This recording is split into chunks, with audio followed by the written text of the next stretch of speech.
Hello, my name is Liam. I work for a company called Theraposture, and today I'm in the home of one of our valued customers, Linda. Hello. Hello. Who basically has a Rotoflex. You've had it for just over a year now. And Linda is living with Parkinson's, and she's going to share her experiences to explain how the bed helps her living with her condition. So, would you be able to show us, Linda, that from a sleeping position, yes, so in the middle of the night, say, yes, if you needed to get out of bed, yes, how the Rotoflex helps you do that? Yes, by all means. Well, with one button on the remote control, you keep your finger on it. Okay.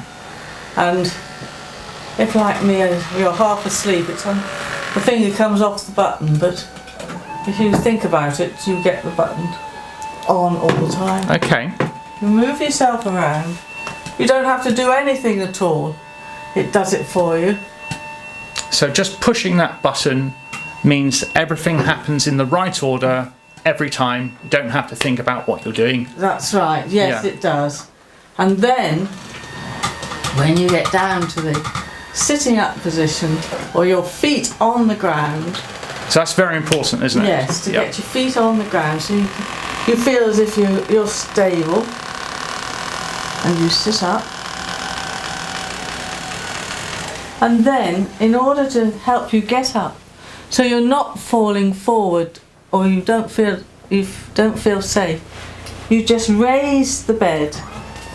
So this is coming vertically up. Yes. As opposed to tipping you forward. That's right. And why would tipping you forward be wrong for someone with Parkinson's? Because you could topple over. You could fall over on your face, basically. Okay. So you're using a method here that lots of our Rotoflex users would also do. Yes, which indeed. is to come up in stages, yes, and then wriggle forward. Well, yes, you can wriggle forward, but I just stand up. Okay, but if you needed to, the bed would obviously help you stand to a position with straight legs. Yes, yes. But never tip you forward. No, never tip you forward. We always say, keep your nose behind your toes. Right. Which is what you did. Oh, good. Thank you. But then